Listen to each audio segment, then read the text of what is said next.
Welcome back all the students of class 10. Today we are going for discussion about non-food crops. First is rubber. It is an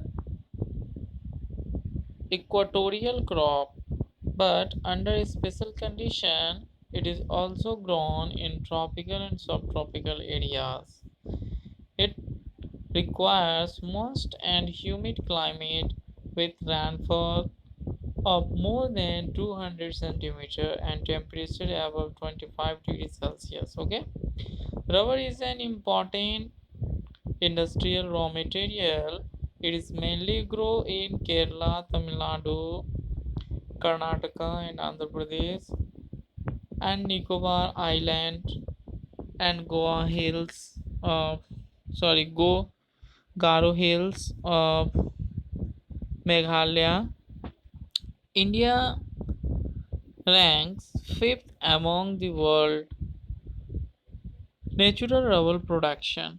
ठीक है बच्चों, ये जो rubber का tree है ये इक्वाटोरियल क्रॉप्स है, लेकिन कुछ स्पेशल आजकल जो मॉडर्न टेक्नोलॉजी का यूज़ किया जाता है इसके अकॉर्डिंग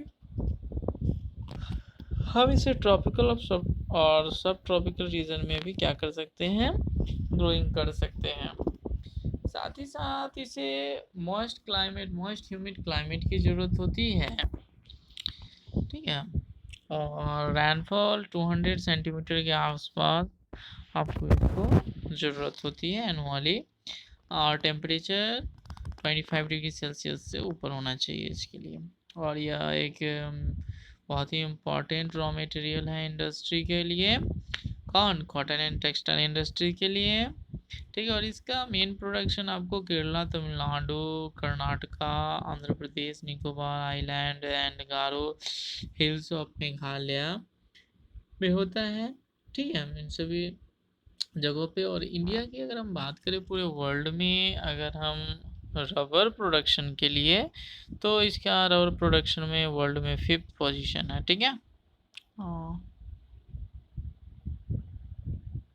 यहाँ पे डायग्राम है कंजप्शन ऑफ नेचुरल रबर. हम जो नेचुरल रबर होता है उनका किन किन चीज़ों में यूज करते हैं, खपत करते हैं, उससे संबंधित यह डायग्राम है.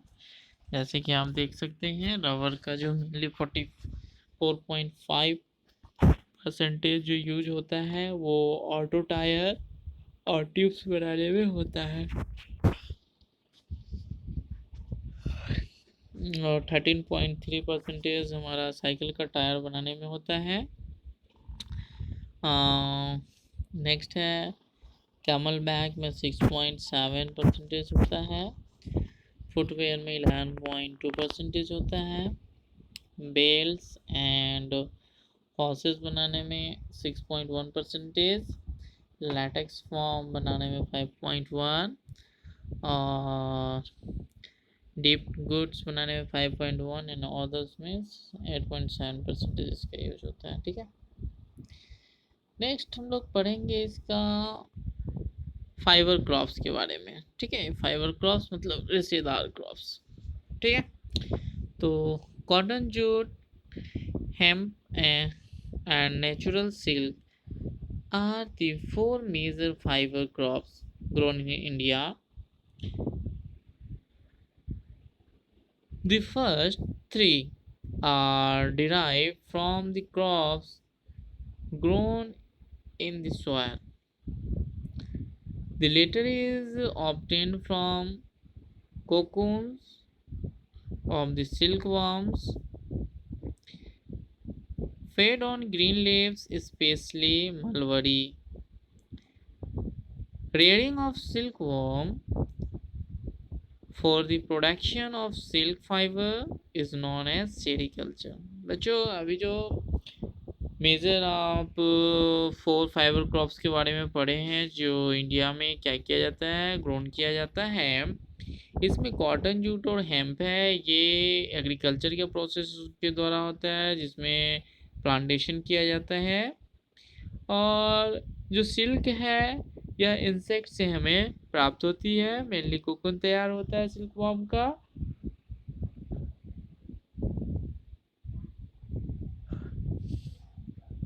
ठीक है, और उसी से सिल्क फाइबर को तैयार किया जाता है। और सिल्क वॉर्म को पालने से लेकर उसका कोकून तैयार करने तक का और उससे कोकून से जो फाइबर निकालने तक का प्रोसेस है, ये सभी को इंक्लूड करके हम लोग सेरिकल्चर के नाम से जानते हैं। जैसे फर्स्ट हम कॉटन के बारे में जानने वाले हैं। ये कॉटन क्या है? देखिए बच्चों, India is believed to be the original home of the cotton plant. India इस बात से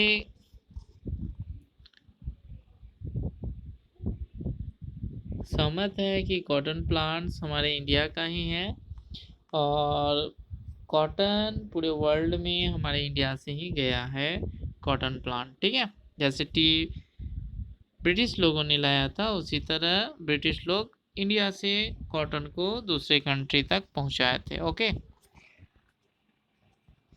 cotton is one of the main raw material for the cotton textile industry. India is the third largest producer of cotton in the world. बच्चों, cotton textile industry में cotton जो है यह main raw material है और India का जो position है पूरे वर्ल्ड में कॉटन प्रोडक्शन में वह थर्ड है। ठीक ना?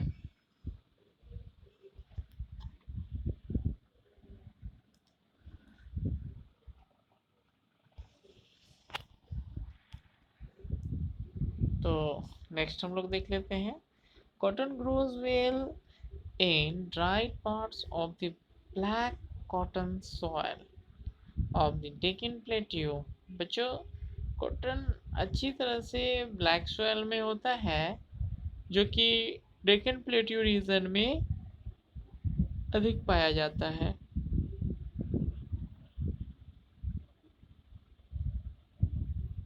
It requires high temperature, light rainfall और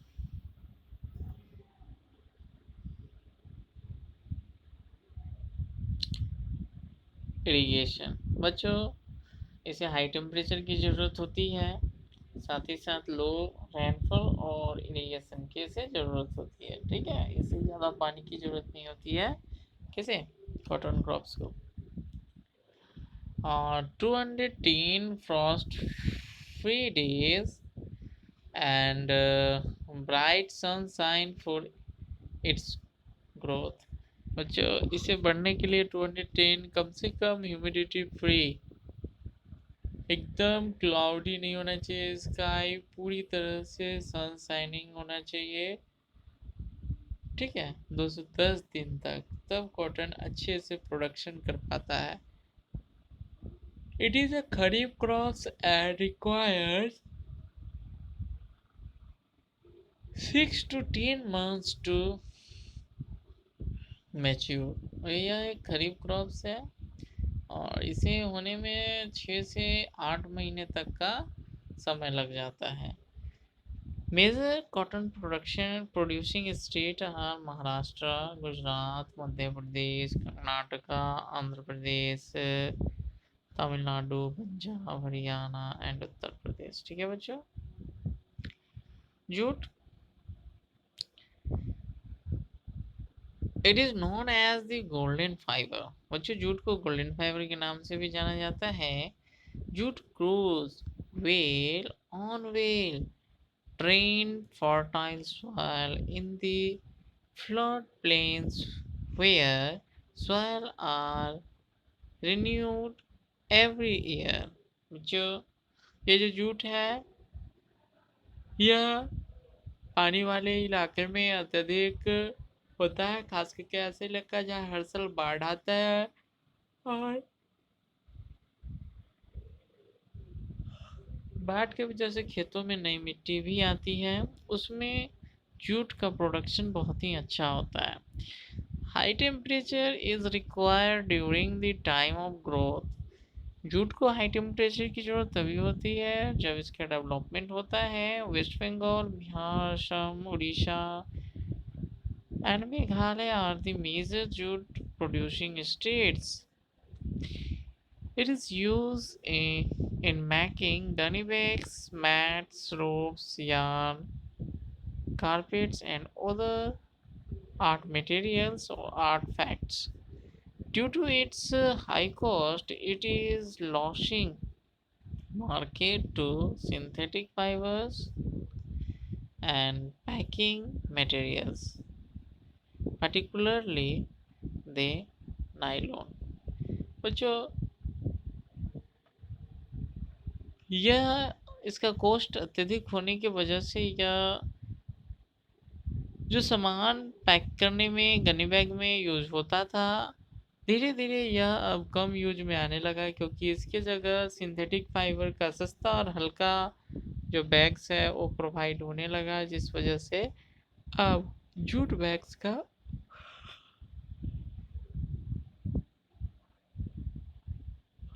उतना इस्तेमाल नहीं होता है। ठीक है, नेक्स्ट है टेक्निकल एंड इंडस्ट्रियल रिफॉर्म्स। इसे हम लोग नेक्स्ट वीडियो में देखेंगे। Thank you.